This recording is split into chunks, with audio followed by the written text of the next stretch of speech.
또 오살리 기도 한다고 써놨잖아, 그렇죠? 오살리 기도, 또 고난 주간 기도회, 또 부활절 예배, 또 영어 선교, 우리는 기도하고 예배를 열심히 하는 교회 것 같다고 또 그렇게 칭찬을 해줘요. 그래서 보니까 우리가 뭐 다른 것도 많이 하지만 제일 중요한 게 뭐예요? 기도하고 예배하는 거예요. 아시겠습니까? 그걸로 여러분이 인정을 받으셔야 돼요. 우리 이 시간에 같이 한번 기도할 때, 하나님, 내가 다른 것에 시간 뺏기는 것이 아니라 정말 기도하고 예배하고 하나님 높이는 일에, 하나님을 사랑하는 그 일에 나를 사용하여 주시옵소서. 하나님의 은혜가 내 안에 역사하여 주시옵소서. 지금 주여 한번 부르고 동성으로 기도하겠습니다. 주여, 하나님 감사합니다. 오늘 이 시간, 오늘 이 가슴을 더 사랑하게 하여 주시옵소서.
거룩하신 하나님, 오늘 우리가 하나님의 은혜를 생각할 때 어찌 우리가 다 감사하겠습니까?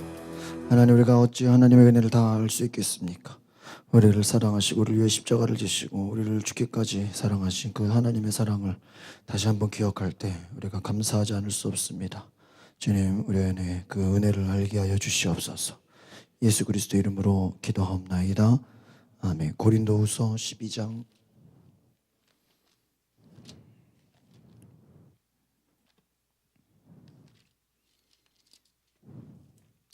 고린도후서 12장 1절에서 10절.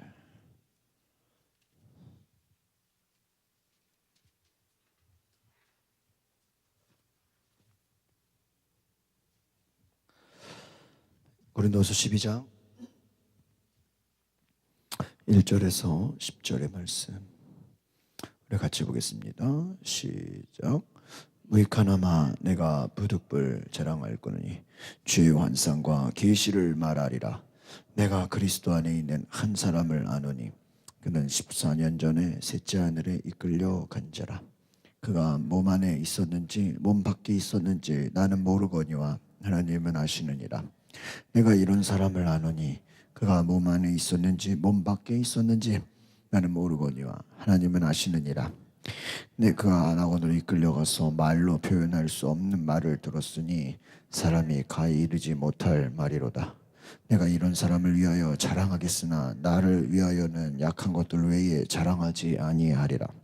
내가 만일 자랑하고자 하여도 어리석은 자가 되지 아니할 것은 내가 참말을 함이라. 그러나 누가 나를 보는 바와 내게 듣는 바에 지나치게 생각할까 두려워하여 그만두노라. 여러 계시를 받는 것이 지극히 크므로 자만하지 않게 하시려고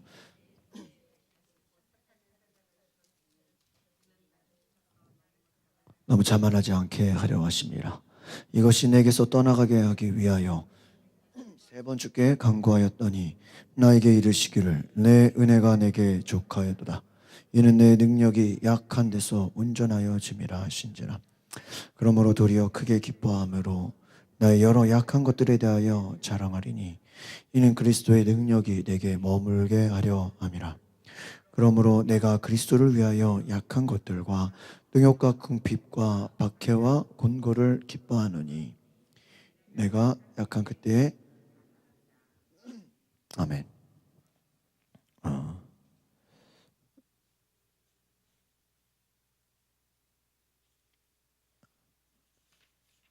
우리 한번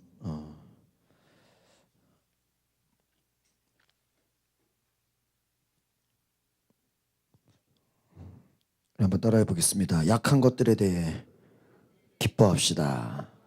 네, 약한 것들에 대해 기뻐하자. 먼저 이 고린도후서에 대한 말씀을 드리면 제가 느끼는 느낌이 그래요. 고린도 전서를 읽을 때는 조금 설교나 굉장히 강한 느낌을 받아요. 그러니까 어떤 메시지, 우리가 보통 뭐 논설문이나 어떤 그 설득이나 어떤 웅변이나 어떤 설교를 한다 그러면 굉장히 강한 느낌을 받잖아요. 어떤 메시지가 있는데 이 고린도 후서를 가서 이렇게 읽어보면 어떤 고린도 전서에서의 어떤 강함과 어떤 강한 메시지와 어떤 거기서 느껴지는 어떤 강함보다는 어떤 일기 같은 느낌을 받아요. 일기. 여러분이 누구에게 그 편지를 쓸 때 그 사람에게 어떤 전달을 하려고 가르치려고 우리가 내용을 쓸 때는 강하게 써지겠죠. 설득하려고 한다면 가르치려고 한다. 근데 여러분이 스스로 이거 누구에게 이거를 뭐 전하거나 가르치려고 하는 게 아니라 그냥 내가 뭐 큐티하듯이 내가 오늘 일기를 쓰듯이 내 고백을 쓰겠다 그러면 어때요? 우리가 강하지는 않지만 따지고 보면은 앞에서의 그 설득이나 설교보다는 아마 일기가 더 진짜같이 더 진실성으로 더 어떠한 와닿을 수가 있어요. 가슴에.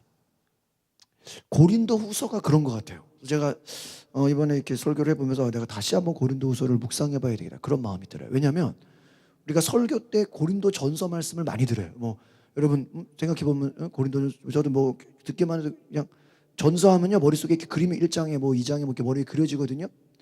뭐 13장, 뭐 사랑장, 14장, 뭐 12장 은사 막 그 안에 서로 막 토론하고 변론하고 막 바울이 굉장히 아주 그냥 그 논문을 쓰듯이 이단을 조심해라 아주 막 그냥 훈계하고 가르치고 막 굉장히 강한 메시지가 나요. 그러나 고린도 후서를 보통 우리가 설교 때 많이 못 듣거든요. 그러니까 여러분 성경 통독해 보면 이게 이런 말씀이 있었나? 왜요? 우리가 목사님들이 설교를 많이 하지 않아요. 왜 그럴까요? 아마 전서에 비해서는 후서를 약하게 보는 경향이 있지 않나 그런 생각. 근데 제가 이렇게 후서를 다시 지난주도 우리가 고린도후서 보고 오늘도 보니까요. 어떻게 보면 영화에서 그 유명한 영화가 1편에서 막 1부작에서는 막 대단했는데 저 사람들이 거기에 막 그 흥행을 하고 막 잘 나가면 이제 속편 이렇게 나오잖아요. 그 뒷이야기, 비하인드 스토리, 그 속에 진짜 뭐 스토리. 저는 이 고린도 후서가 그런 게 아닌가. 고린도 전서가 겉으로 보여지는 화려함과 강함이라면 고린도 후서는 그 속에 들어있는 뼈대와 같이, 우리가 뼈가 보이지 않잖아요. 우리 뭐 피가 보이지 않잖아요. 그러나 중요해 안 중요해? 중요하죠. 그러니까 이 고린도 후서가 그 속에 진짜 아닌가 진짜. 여러분 제가 강해 보이세요? 약해 보이세요? 말을 못해. 뭐 강해 보여요. 우리 구집사님 제가 60kg도 안 넘어. 약해 보이죠? 6kg 안 넘는다 그러니까 막 약해 보이죠? 약해요. 얼마나 제가 약해. 우리 새로 오신 분 너무 그냥 불쌍하게 보이지 않아요? 막 저렇게 설교를 할까 그냥 저 나이에 그냥 뭐가 아니 지금 강하냐 약하냐 질문을 하는데 뭐 왜 엉뚱한 얘기를 해? 막 도와줘야 되겠다 그런 생각 안 들어요?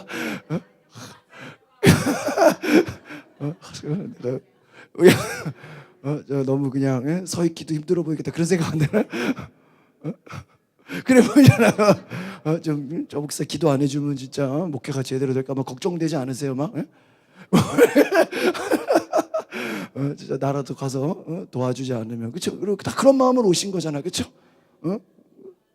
그러니까 기도해주고 옆에서 또 옆에서 조언해주고 막 진짜 막 같이 진짜 있어주지 않으면 어떻게 할까? 그런 근데 우리가 겉으로 강한 사람을 보지만 그 겉으로 강한 여러분 겉으로요 막 강해 보이는 사람이요 그 나중에 알고 나면요 더 약한 경우가 있어요. 그죠? 막 겉으로 막 굉장히 강하고 무섭고 막 그런데요 진짜 그 사람 1대1로 만나보면요 너무 약한 사람이야. 어떻게 보면 너무 두려움이 많았어. 어떻게 보면 너무 상처가 많았어. 어떻게 보면 너무나 아픔이 많아가지고 그 아픔을 또 경험할 수 없으니까 때로는 그렇게 보이는 거죠. 또 반대로 약해 보이고 불쌍해 보이고 그래도요 또 막상 닥쳐보면 야 저도 이렇게 주변의 사람들 보면요 되게 약하게 보고 뭐 걱정되고 그랬는데 어떤 진짜 고난을 만나고 어려움을 만나면요 그 사람이 진짜 모습 굉장히 그것을 잘 헤쳐나가고 잘 극복하고 관계의 어려움 뭐 가정의 어려움 뭐 물질의 어려움 이런 어려움들을요 우리가 고난의 때에 그 사람의 진짜를 안다. 그 고난을 보면요 정말 그것을 담대하게 또 강하게 또 외로운데도 그 안에서 소신을 가지고 그게 진짜 강함이 아닌가. 제가 지난주에 그 목사 안수를 받는 한 40여 명의 목사님, 그 전도사님들이 이제 연수를 교육을 받는데 제가 이제 또 스텝이라서 참석을 하는데 어떤 목사님 깜짝 놀라는 거. 분명히 저를 보면서요.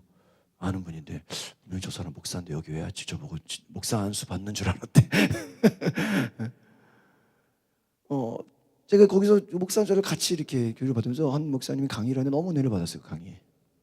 그 목사님 교회에 생각해 보세요. 그 이제 교회에 수련회를 가가지고 우리 이렇게 무슨 텔레비 나온 사건 사고처럼요. 학생 둘이 물놀이에 사고가 난 거예요. 또 2명이 죽은 거예요. 그럼 뭐 우리도 뭐 조심한다고 하고 더 하지만 뭐 물놀이 사고 우리가 뭐 예측할 수 있나요?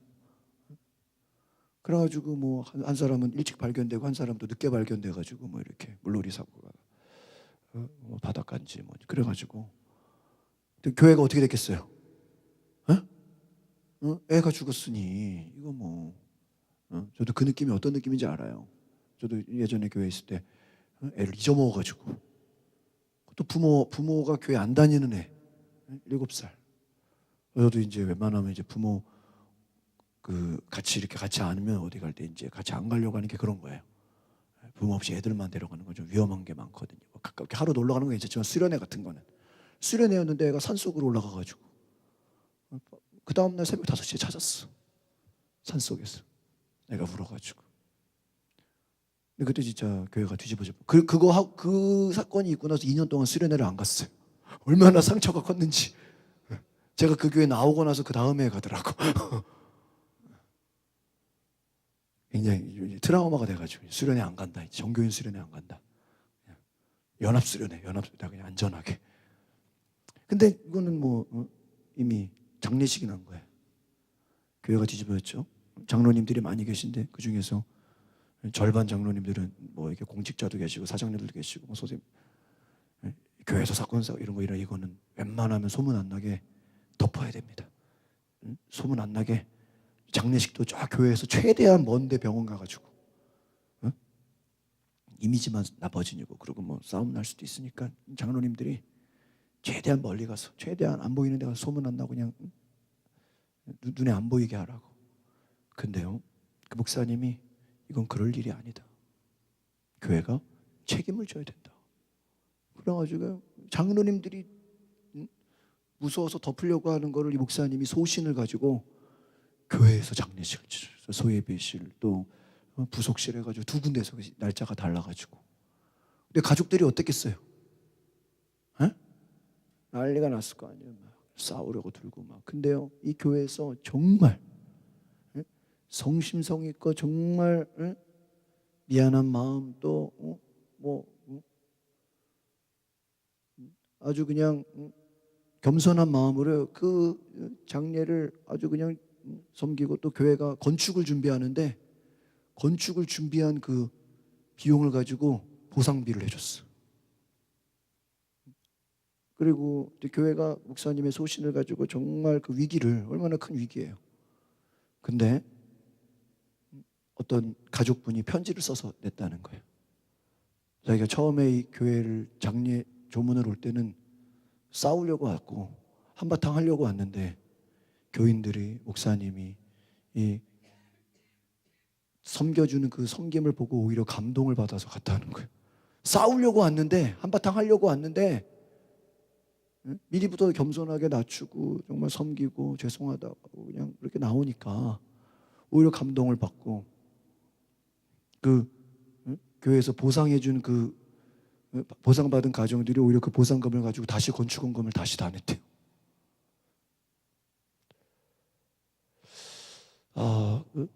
그때 목사님이 그것을 자기가 회피하려고 했다면, 그래서 장로님 말들 듣고 거기에 그냥 이것을 덮으려고 했다면, 도망가려고 했다면 아마 자기는 굉장히 하나님 앞에서 평생 무거운 짐을 갖고 살았을 거라고, 죄스러운 마음을 가지고 살았을 거라고. 그러나 겸손하게 진짜 본인이 목회직을 진짜 이러다가 진짜 뭐가 잘못되면 이게 내가 날아가는 건가 하는 그런 마음으로 그 얘기를 제가 들으면서 야 정말 저분은 놀라우신 분이다. 다른 사람이 막 말리고 조심하라고 몸살이라고 할 때 그렇게 두려워하지 않고 정말 나갈 수 있는 그게 강함이 아닌가. 우리가 막 큰 소리 치고 싸우고 막 무섭게 보이고 이런 게 강함이 아니라 사람들이 뭐라 그래도 사람들이 덤벼든다 그래도 싸우자고 덤벼도 뭐예요? 담대하게 나가는 거예요. 저는 오늘 그 말씀을 보면서 이렇게 쭉 한번 읽어보면서 제가 잘 아는 말씀이에요. 여러 번 설교했었는데 근데 똑같은 목사의 고민은 뭐예요? 여러분 똑같은 설교를 또 하려고 그럴 때 힘들어요. 그렇죠? 예전에 했는데 이걸 이번엔 또 어떻게 설교를 해? 똑같은 걸 또 할 수는 없잖아요. 다음 주에 고난주간인데 고난주간 제가 처음이겠어요? 매년 있는데 이번엔 또 무슨 설교를 해야 되나? 늘 고민이죠. 그래서 제가 오늘 이렇게 제가 생각해 보면서 다시 한번 제가 이렇게 묵상을 할 때 바울의 그동안엔 이 바울이 설교라고 생각했는데 여러분 성경을 이 내용을 바울의 설교라고 생각하지 말고 바울의 일기라고 생각해 보면 느낌이 달라요. 앞에는 보니까 1절에서 내가 좀 더 자랑을 해야겠습니다. 이것은 내가 유익하지 않는 일이지만 주께서 주신 환상과 계시에 대해 말해보겠습니다. 이건 뭐냐면 한번 내가 자랑해 보겠다라는 거예요. 그런데 뭐라고 말해요? 많은 계시를 경험했다 그러죠. 셋째 하늘에 이끌려 올라갔대요. 여러분 계시가 얼마나 큰지 여러분 기도할 때 눈만 감으면 막 하늘이 열리고 막 천사가 보이고 막 영적 세계가 열리고 그러면 좋아요 안 좋아요? 이 바울이 그런 사람이었어요. 계시가 열려요. 몸 안에 있는지 몸과 분리되어 있는지 알지 못한대요. 그 말은 뭐예요? 막 입신 막 기도하는데 이게 잠깐 기도한 것 같은데 막 몇 시간 지나가고 잠깐 기도한 것 같은데 막 하늘이 열려 천국이 보여지고 막 그런 영적 세계를 몸 밖에 그 영적인 세계를 막 경험했다는 거예요. 4절에 보니까 낙원으로 이끌려 올라가 말할 수 없는 말들을 들어요. 막 기도하는데 막 하나님의 음성을 직접 어때요? 막 들어요. 얼마나 좋아요. 아마 영적으로 말하면 여기서 중요한 거예요. 영적으로 말하면 이 바울은 자랑할 것이 어때요? 너무너무 어때요? 너무너무 많아. 막 하나님 만나고 하나님 음성 이거요 막 예언 계시 막 그냥 은사 영적인 걸로 말하면 바울을 능가할 사람 있어요? 아마 제자들 다 합친 것보다 바울이 더 셀 거예요. 그런데 그가 이제 자신의 육신을 말해요. 영적인 걸로 말하면 나는 최고예요.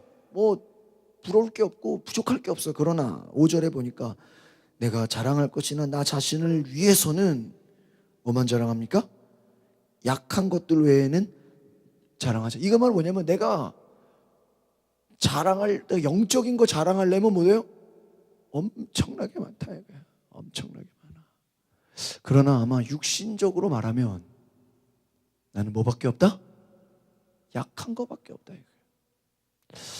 굉장한 어떤 그 극과 극을 볼 수가 있어요. 만일 내가 자랑하고자 해도 어리석은 사람이 되지 않을 것입니다. 그리고 내가 찬말할 것이기 때문에 그러나 내가 자랑을 그만두겠습니다. 넘어가세요. 7절 보니까 받은 계시들이 지극히 큰 것으로 인해 여기서 중요한 건 7절부터예요. 이제 여기서 핵심이. 앞에는 인트로예요. 앞에는 그냥 하나의 그냥 배경이에요. 배경. 이 7절부터 이제 10절까지가 이제 핵심인데요. 받은 계시들이 지극히 크대요. 잘 보세요. 계시가 너무 크고 얼마나 대단한지 이 계시가 너무 커서 이 계시만 생각한다면 은사만 생각한다면 예언과 능력과 하나님 보여주시는 놀라운 세계만 생각한다면 나는 뭐 할 수밖에 없어요? 교만할 수밖에 없는 거예요.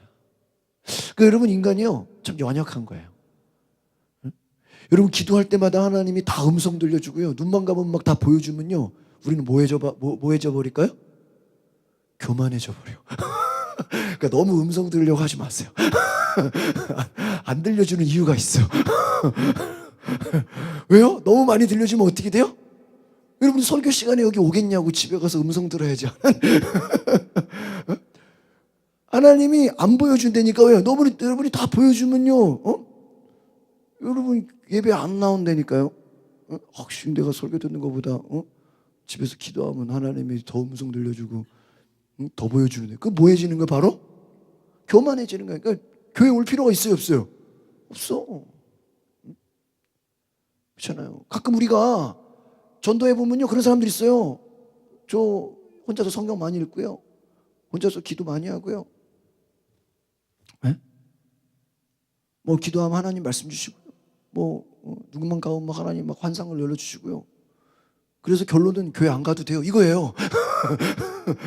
그래서 목사가 필요해 안 필요해? 안 필요해. 그냥 나 혼자 성경 보고 나 혼자 예배 드리고. 실제로 저는 그런 질문을 받아봤어요. 제가 하나님 믿거든요. 근데 그분이 왜 그런가 봤더니 어렸을 때 교회에서 상처를 많이 받았어. 그것도 약한 거야. 그러니까 하나님 예수님한테 상처받을 일은 없잖아. 그죠? 여러분 뭐 하나님 예수님한테 상처받은 적 있어요? 뭐 성령님이 여러분 막 뭘 한 적 있어요? 한 번도 없잖아요. 다 누구한테 받는 거야?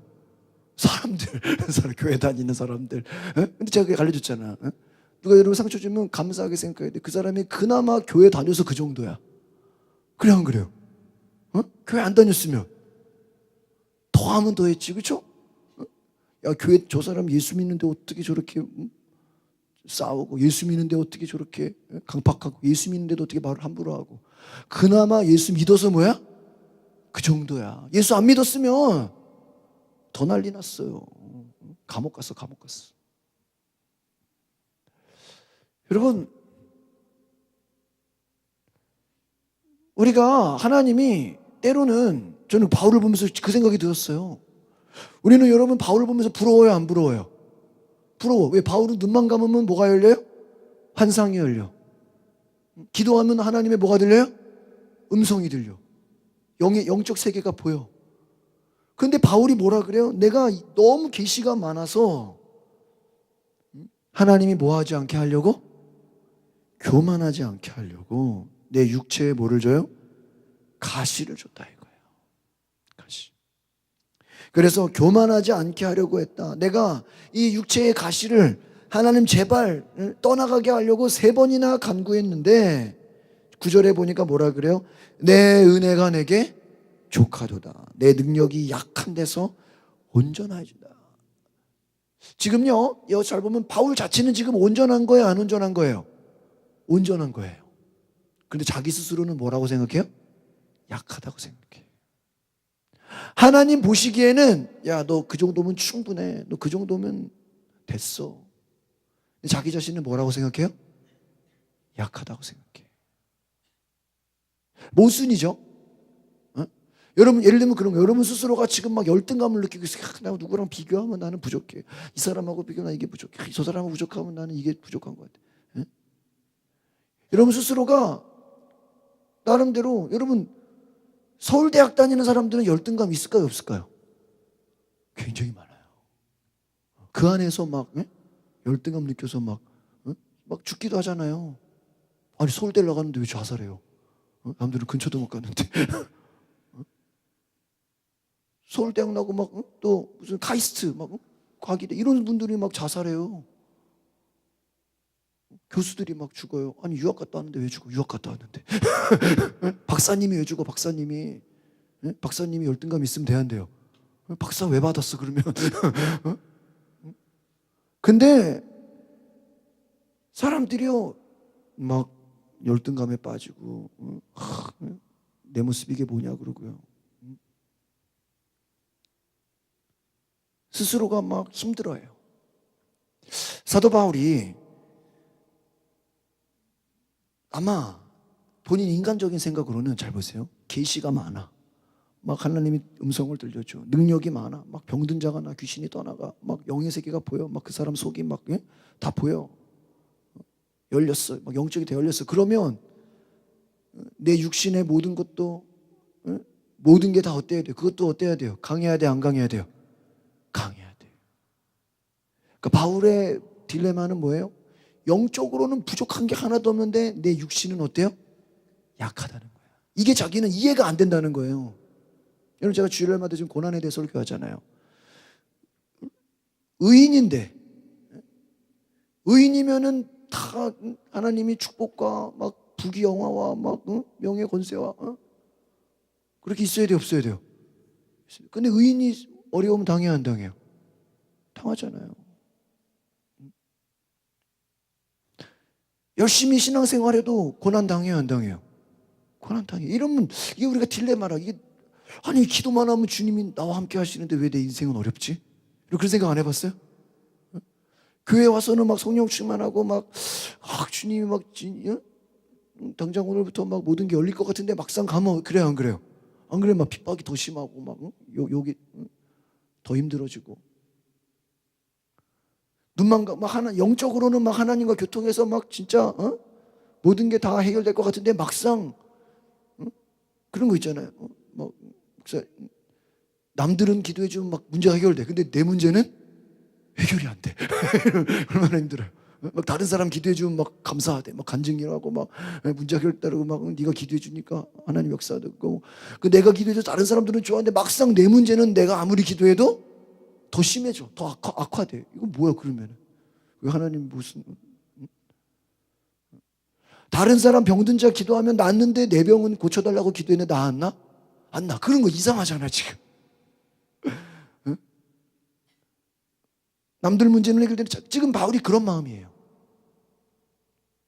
그러니까 바울의 지금 딜레마예요. 바울의 지금 고민이에요. 그런데 바울이 깨달은 거예요. 내가 만약에 계시가 커가지고 계시가 크고 하나님 음성 주고 하나님이 역사하고 하나님 모든 게 다 좋아서 내 육신도 강해지고 영적으로도 강해지고 모든 게 다 강했다면 아마 하나님의 능력이 내게 머물 필요가 없었겠구나 이렇게 나오는 거예요. 이해하십니까? 그러니까 바울이 영적으로 그가 깊은 세계에 들어가고 그가 더 힘든 세계에 들어가고 하나님의 놀라운 세계를 볼수록 그게 육신은 어떻게 보면 더 연약해. 그런데 잘 보세요. 하나님이 그 연약함 속에서 하나님의 능력이 있기 때문에 그에게서 뭐 하시는 거예요? 역사하시는. 할렐루야. 네? 여러분 이게 어떻게 봐야 되냐면요. 여러분 스스로를 지금 약하다고 생각하세요? 강하다고 생각하세요? 네? 네? 좀 내 자신이 좀 내 스스로가 좀 부족하다고 생각해요? 온전하다고 생각해요? 그럼 진짜 감사한 거야. 근데 부족한 게 별로 없는 것 같으세요? 그런 사람들은요, 좀 부족해져야 돼. 아시겠어요? 오늘 내가 들어보니까 나는 별로 부족한 게 없는 것 같아. 그러면요, 좀 부족해져야 돼. 응? 그래, 이해가세요? 응? 난 너무 부족한 게 많은 것 같아. 그럼요, 진짜 감사해요. 왜요? 부족한 사람을 통해서 하나님은 뭐가 머물러서 그리스도의 능력이 머물러. 제가 오늘 좀 마음이 기뻤어. 뭐 기쁜 것도 아니죠. 그냥 이제 혜긴이가 6살인데 아직도 글씨를 못 읽어. 미치겠어. 윤희는 5살 때 글씨를 떼고 6살 때는 영어 유치원을 다녀서 영어로 발표회를 했어. 근데 지금 이거 어떻게 할래 되는 거야 지금 목사들이 말이야 지금. 글씨를 지금 그래 오늘 그 혜긴이 선생님이 또 우리 바름교회 집사님 전선희 집사님 우리 교회에서 문화교실 저한테 기타 배운 분이 또 새로 선생님으로 오셔가지고 혜긴이 담임이 됐어. 갈 때마다 목사님 그래. 내가 그랬어.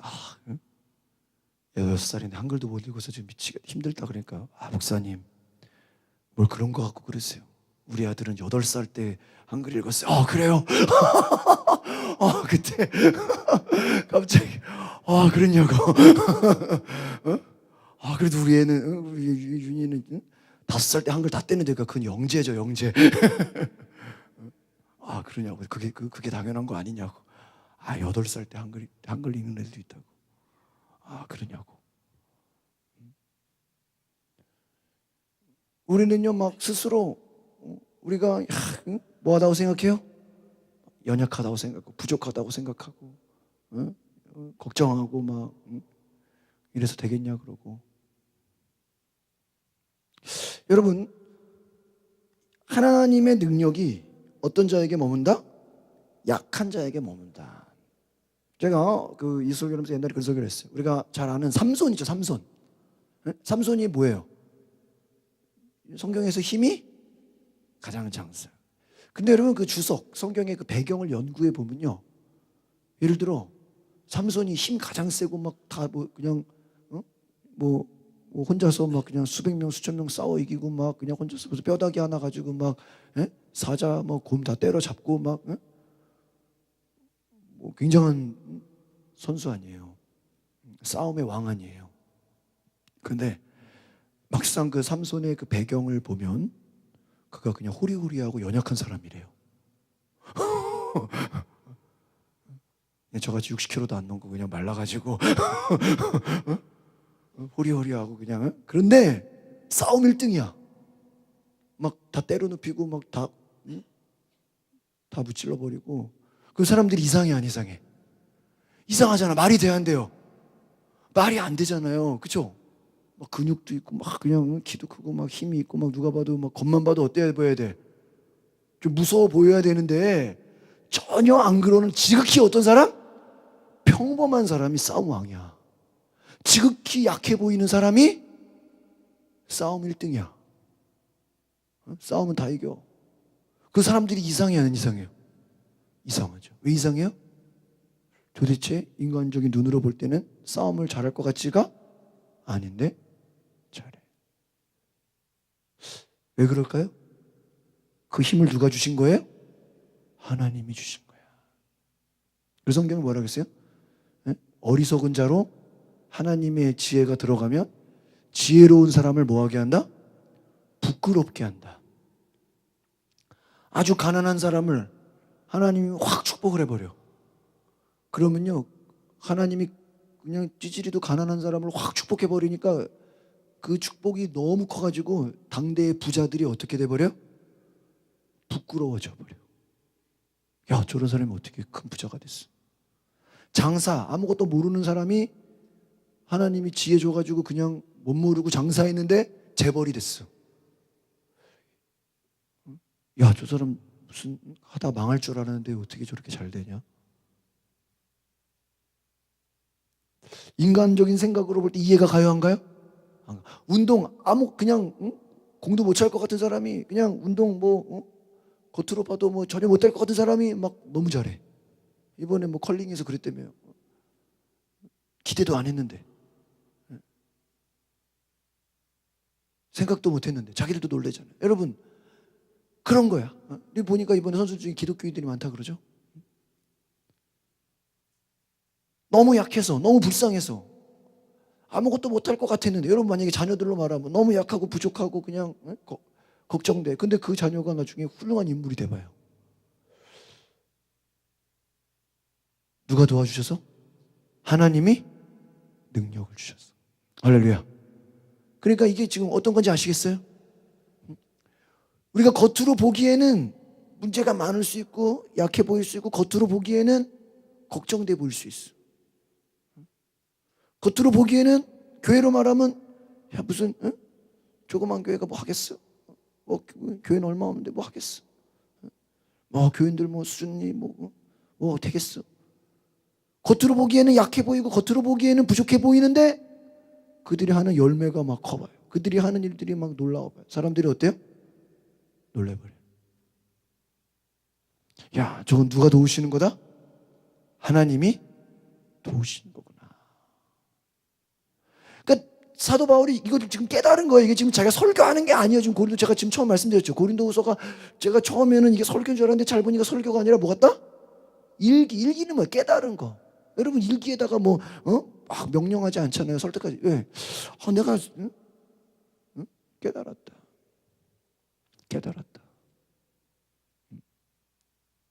깨달은 거야. 나는 내가 계시를 많이 받으면 내가 육신으로도 강할 줄 알았는데 오히려 뭐예요? 약해. 근데 육신이 약하면은 또 일이 안 돼야 되고 열매가 없어야 되는데 열매는 많아. 제가 그래도 존경하는 목사님이 온누리교회 하영조 목사님이나 또 사랑의 교회 옥한는 목사님, 제가 그 신학교 때 참 사랑의 교회 온누리교회를 가면서 늘 세미나를 많이 받았어요. 옆에서 옥하는 목사님, 수요 예배 때마다 저는 사랑의 교회 가서 설교를 많이 들었어요. 가끔 목사님이 계속 고린도 전후서 강의를 해주면 제가 은혜를 많이 받았어요. 한 2,000명씩 모여요. 강남에. 신학교 때 제가 이렇게 그 사랑의 교회를 수요예배 가서 은혜를 많이 받았어. 좀 80, 90, 한 100세까지 살면 얼마나 좋아. 후배 목사들이 얼마나 좋겠어. 하영주 목사님, 제가 진짜 교회로 말하면 야 진짜 오늘의 교회 같은 교회 내가 그냥 근처라도 가보는 게 내 소원이다. 사랑의 교회처럼 제자 훈련만 시킨다면 진짜 바랄 게 없겠다. 그분들의 책을 다 사서 읽고 그 세미나 듣고 옆에서 보고 큐티 배우고 제자 훈련 배우고. 그런데 그분들이요 다 너무 일찍 너무 이른 나이에 돌아가셨어. 진짜 이렇게 목사로서 본 어떤 선생님을 잃어버린 것 같은 어떤 목회 좋은 모델들이. 아니 교회를 그렇게 건강하게 훌륭하게, 교회, 우리 한국 교회 말하면 교과서, 그래도 큰 문제 없이 한평생을 정말 목회자들에게 모범이 될 만한 그런 목사님들이 오래 살고 정말 한 120세까지 살면 얼마나 좋아. 근데요 제가 하영정 목사님 옆에서 보면은 암 수술을 그렇게 많이 하셨어.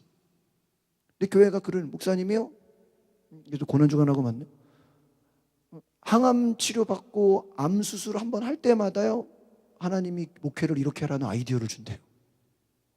그래서 뭐 일본의 러브소나타, 일본 전도가 얼마나 힘들어요.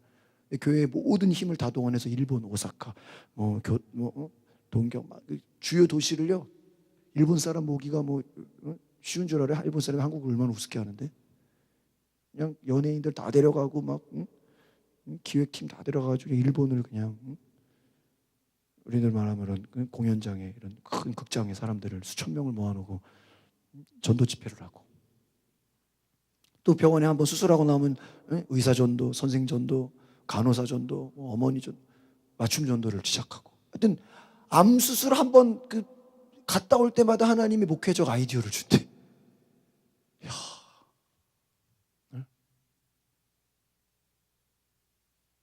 사랑교회 옥하는 목사님 같은 경우는 얼마나 설교 하나하나에 그냥 피와 땀과 그냥 얼마나 그분의 제가 책이나 여러 가지 보면요 완벽주의고요, 얼마나 흠이 없고 그 안에 그냥 본인 설교 한 편을 쓰면요 주변 목사들이 다 줘가지고 혹시 뭐 틀린 거 있나, 혹시 뭐 잘못된 거 있나 미리 읽어보라고 검증을 해서 설교하시는 분이에요. 목회의 롤모델 같은, 교과서 같은 분들이에요. 그분들은 그냥 흠이 없어. 근데 얼마 그분을 보면서 옆에 곽선희 목사님, 조망교회 목사님이 그랬다는 거예요. 똑같이 교회가 10,000명 넘잖아요. 곽선희 목사님이 옥하는 목사님 보면서 왜 이렇게 목회를 힘들게 하냐고. 좀 대충 좀 편하게 좀 하지, 좀 이렇게 힘들게 막 그렇게 그냥. 여러분 사랑의 교회 제자 훈련은요 100명 만약에 모집했잖아요, 수료하는 사람이 10명도 안 돼요. 그럼 어느 정도인지 아시겠죠? 지각하면은 벌금이고 뭐 무단으로 하여튼 결석하면, 그러니까 지각이나 이런 거 하면 그냥 잘려요, 잘려. 그러니까 뭐 이런, 그냥 뭐 지각 뭐 결석 뭐 이런 거지. 우리 뭐해서 뭐 안 돼요 이러면 다 잘려버려요. 그러니까 교회가 10,000명 뭐 이렇게 돼도요 진짜 제자 훈련 받은 사람은 얼마 안 돼요. 근데 그 사람들이 권사되고, 그 사람들이 리더가 되고, 그 사람들이 교사가 되고, 그 사람들이 교회의 핵심 멤버가 돼요. 그러니까 교회가 뭐 수천 명 있는 것 같아도 진짜 그 안에 이렇게 우리 여러분처럼 이렇게 평일에 예배 나오고 훈련받고 제자 훈련받고 기도, 이런 분들만 엑기스들을 딱 모아가지고 그 사람들만 제자로 만들었어요. 아무나 막 다 떨어뜨려요. 다 떨어뜨려요. 딱 100분의 1 막 한 명 제자 만들려고 다 보내버려. 다 잘라버려. 근데 너무 이른 나이에 돌아가셨어. 여러분 생각해보면 육신적으로 말하면 아니 교회도 대형 교회를 세웠고 뭐가 보지. 그러나 왜 하나님 일찍 데려가셨을까? 왜 그들이 육신적으로 그렇게 많은 질병과의 싸움을 거쳤을까? 그렇죠? 아마 그 겉으로 믿음 없는 사람들은 그렇게 목사가 아프면 되냐고, 목사가 암 수술하면 되냐고. 제가 아는 부흥사 목사님도 막 신장 일주일에 2번씩 신장 투석을 하셔야 돼. 근데 부흥사예요. 지금 은퇴하셔가지고도 부흥회하셔. 하나님의 생명을 몇 번, 세브란스에서요. 제가 뭐 은퇴식 가니까요. 눈물바다에 은퇴식이. 목사님 은퇴 예배에 눈물바다인 거 처음 봤어. 왠지 알아요? 병원에서 7번이나 죽는다 그랬는데 살았어. 세브란스에서 이제 마음의 준비를 하시기 바랍니다. 그 다음날 눈 떠가지고 교회 온대. 또 어느 날 쓰러져가지고 병원에서 이제 마음의 준비를 하셔야 됩니다. 그러면 그 다음날 눈 떠가지고 또 교회 와서 설교해. 그래서 이제 교인들이 훈련이 됐어. 마음의 준비를 하셔야 됩니다. 그럼 내일 눈 뜨겠구나. 아직 안 돌아가셨어. 여러분 병원에서 마음의 준비를 하시라고 그랬는데도 눈 떠가지고 와서 설교해봐요. 기적 아니에요? 기적 아니에요? 그렇게 하나님이 역사하셔. 하나님이 일하셔. 아마 육신의 눈을 보면 야 어떻게 부흥사가 투석을 하냐? 어떻게 부흥사가 암수술하냐? 어떻게 하나님의 사람이 그럴 수 있냐? 여러분 뭐 믿음 없는 말로 말하면 자기 병이나 고치지 무슨 설교하냐? 그런 말 안 하겠어 사람들이? 자기 병이나 고치지 뭔 부흥회 다니냐고 그런 생각 안 하겠어. 그거 모르는 소린 거예요. 교만한 소린 거예요. 하나님이 인간의 눈으로 볼 때는 연약하고, 제가 오늘 이 설교를 준비하면서 이 말씀 묵상하면서 야 이것이구나. 여러분 잘 보세요. 오늘 빅뉴스가 뭐예요? 대통령이 또 장로님이 어디로 갔어요? 감옥에 갔어. 근데요 아마 그런 생각, 나이가 77세 저는요 개인적으로 보면요 그분 아직도 60으로 보여요. 얼마나 주름 하나 없잖아. 원래 그렇게 나이 많으신지 몰랐어. 그래 안 그래요? 나도 좀 그렇게 늙었으면 좋겠어.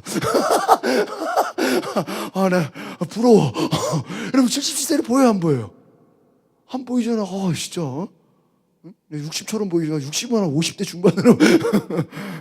뭐 머리만 좀 희끗희끗하지 막 머리 아마 검게 심으면요 나도 그렇게 늙었으면 좋겠다. 피부가 반질반질한 그냥 땡땡하고 그쵸? 아주 건강해 보이죠? 근데요? 웃으라고 하는 소리가 아닌데.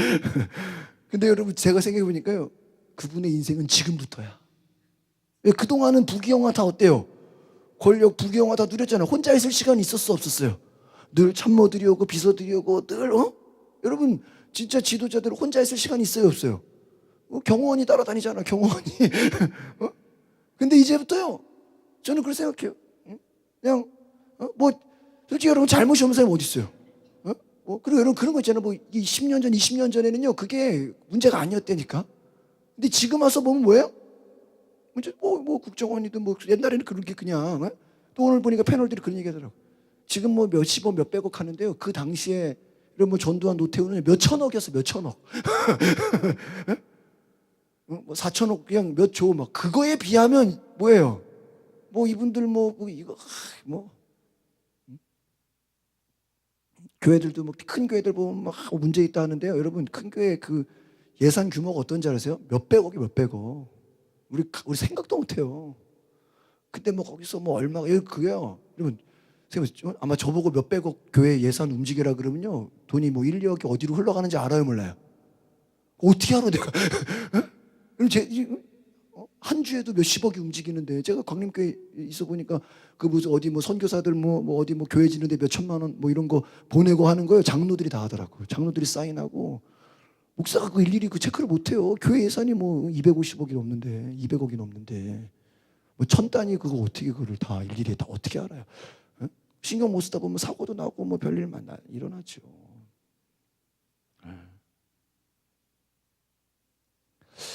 아마 진짜 인생은 뭐부터예요? 지금부터예요. 박근혜 대통령 우리가 잘했든 잘못했든 과오를 떠나서 그동안 공주로 살았던 건 사실이잖아. 그동안 왕처럼 사는 건 뭐예요? 사실 아버지 때문에 영광으로 그러나 진짜 인생은 뭐예요? 지금부터야. 지금부터. 여러분 며칠 전에 뉴스 보니까요 황혼 이혼이 30%가 늘었대요. 2배가 됐대요. 2배가 30%가 됐대요. 원래 15%였는데 이제 30%가 됐대요. 2배가 늘었대요. 황혼이혼이라는 건 뭐냐면 결혼한 지 20년이 지나서, 그러면 한 이제 몇 년, 한 50대 40대 중반부터. 왜 늘었는지 아세요? 100세 시대가 됐기 때문에 늘었대요. 이제 제2의 인생을 살아야 되겠다. 그 말 듣고 또 괜히 또 도전받지 마세요. 오늘 또 목사님이 설교해서 그러니까 이제 50을 살았다 그러면 이제 전반기를 뭐 하는 거야? 내가 정리하고 이제 자녀들 키워놓고, 이제는 자녀들 키워놓고 이제 다 심지어는 막 자녀들이 막 더 도와준대. 막. 엄마 이제 엄마 인생 살아. 아빠 이제 아빠 인생 살아. 이제 우리 신경 쓰지 마. 왜요? 무슨 시대가 됐기 때문에? 100세 시대가 됐으니까. 옛날에는 뭐 50 넘어서 무슨 뭐 그만큼요 세상이 어떻게 된 거예요? 바뀐 거예요.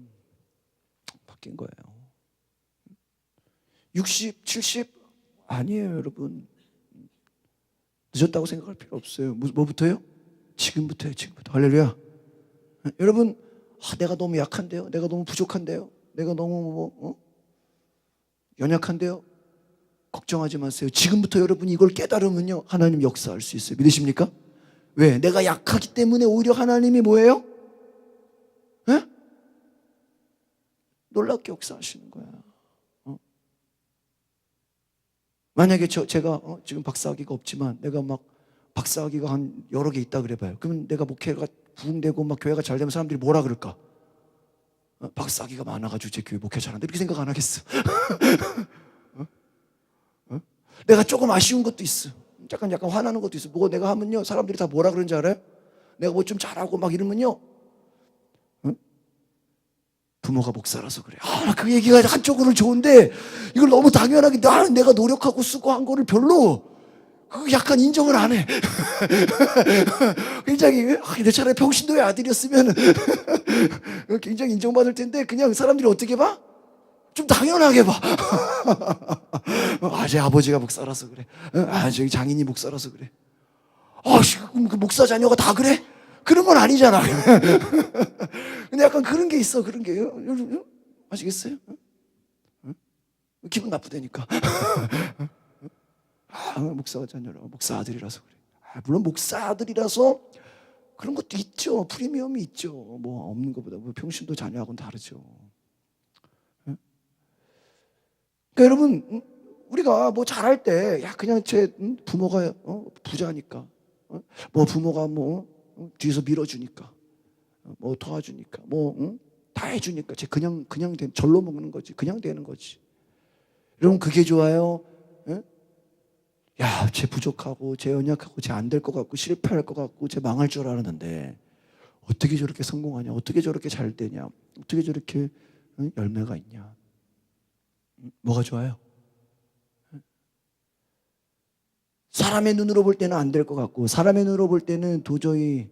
그러니까 우리가 사도 바울이 우리가 눈으로 본다면, 우리가 이 어마어마한 사도 바울이, 여러분 만약에 우리가 사도 바울을 눈으로 봤다면 그냥 호리호리하고 그냥 볼품없고 그냥 말도 잘 못하고 좀 어눌하고 부족해 보인다면 여러분 아마 뭐라 그럴까요? 목사님, 사도 바울 보고 실망했어요. 우리는 성경 보면서 대단할 거라고 생각했는데 막상 보니까 뭐야? 별로 아니네요. 우리 뭐 그런 거 있잖아. 어떤 사람에 대해서 들었는데 막 대단할 거라고 생각했는데 막상 보니까 볼품 없어. 막상 보니까 여러분 성경에 예수님도 우리가 뭐 예수님 영화나 그림이나 이런 거 보면 어때요? 막 진짜 진짜 예수님이다. 진짜 잘생겼다. 막 이러잖아요. 그죠? 여러분 예수님 배우 역할 치고 뭐 근데 성경에 이사야 보면 그는 외모에 흠모할 것이 없대요. 그 말은 뭐냐? 잘생기지 않았다는 거예요. 그렇게 그냥 연약했다라는 거예요. 예수님이. 우리가 뭐 영화에서는 예수님 다 멋있잖아 막. 근데 실제 예수님은 그렇게 막 영화 배우 같지 않다니까. 멋있지 않다니까요. 막 초라하다니까.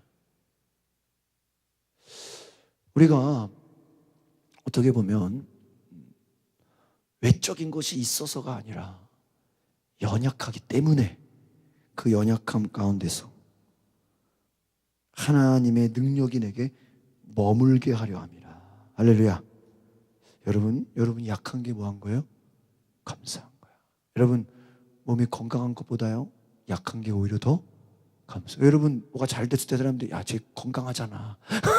쟤 힘 좋잖아. 어? 그러니까 잘하지. 그러면 사람들이 뭐라 생각해? 하나님이 도왔다고 생각하지 않아. 쟤 원래 똑똑하잖아. 쟤 원래 머리 잘 쓰잖아. 쟤 원래 머리 좋잖아. 쟤 원래 공부 잘하잖아. 그걸로 성공한 게 아니에요. 10절에 보니까 나는 그리스도를 위해, 여기서 제가 그리스도를 위해라는 거에 동그라미를 쳤어요. 그리스도를 위해 약한 것들과 모욕과 궁핍과 핍박과 곤경 가운데 있으면서 기뻐했다. 여러분 지금 막 뉴스에 나오는 게 뭔지 알아요? 지금 우리가 감옥에 있는 분들을요 우리가 함부로 말하면 안 돼요. 그분들 엄청난 분들이에요. 그분들 대단한 분들이에요. 그렇죠? 막 어마어마한 분들이에요. 근데요 만약에 그들이 감옥 안에서 기뻐할 수 있다면 진짜 위대한 사람이에요. 할렐루야. 아시겠어요? 만약에 앞으로 어떻게 될지 모르지만 여러분 그거 아세요? 최순실이 책 쓰는 거 아세요? 그게 뭐 반성문인지 일기인지 뭔지를 모르겠지만 그런 얘기가 있어요. 감옥에서 뭐 하겠어요? 뭐 텔레비 보면 막 화만 날 텐데 책 쓴대요. 근데 뭐 일기인지 소설인지 뭐 우리는 알 수 없지만 만약에 우리가 지금 현직 대통령, 지금 전직 대통령들이 만약에 나중에 그들이 나는 감옥에서도 기뻐했다. 나는 감옥에서도 용서했다. 나는 감옥에서도 뭐 주님과 대화했다. 막 그렇게 막 전혀 전과 막 색다른 그런 고백과 나온다면 또 그것을 가지고 또 뒤에 역사가 어떻게 판단할지 알아요, 몰라요? 모르는 거잖아요, 그렇죠? 그러니까 눈에 보여지는 것만 가지고 함부로 얘기할 수 없다라는 거예요. 진짜 믿음이 뭘까요? 진짜 믿음이 약한 것들. 오늘 뭐라 그랬어요? 모욕. 여러분 누가 막 모욕을 줘. 막 화나게. 궁핍 뭐예요? 가난해지는 거예요. 여러분 진짜 가난할 때 그 사람을 알 수 있다. 핍박, 막 사람이 괴롭혀요. 곤경, 어려움에 빠져요. 그 가운데서도 뭐 할 수 있었다? 기뻐할 수 있었다. 할렐루야. 우리가 오늘 뭐 그렇지 않았겠지만 만약에 이 전직 대통령이 막 웃으면서 감옥에 들어갔다면 웃을 일은 아니지만 기뻐함으로 막 그래도 아마 더 조롱했을지도 몰라. 제정신이 아니냐고. 정신 못 차린 거 아니냐고. 그러나 사도 바울은 뭐예요? 나는 어디에 있든지 뭐한다? 기뻐한다. 할렐루야. 사람들이 욕을 하든 비난하든 조롱하든 뭐라고 하든 말든 나는 뭐한다? 기뻐한다. 할렐루야. 왜? 왜냐하면 따라합시다. 내가 약할 그때에 곧 강하기 때문입니다. 응? 과거에는 내가 강했어. 과거에는 내가 돈이 많았어. 과거에는 내가 권력이 있어서. 과거에는 내가 인맥이 많았어. 사람들이 많았어. 그것으로 잘 됐다면 이제는 내가 약할 때 누가 강해? 그리스도께서, 예수님께서 우리 안에 강하게 역사하시기 때문에. 그러니까 여러분 이 고난주간에는요, 여러분 제가 큐티에 그 뒤에 보면 요거만 읽고 마칠게요.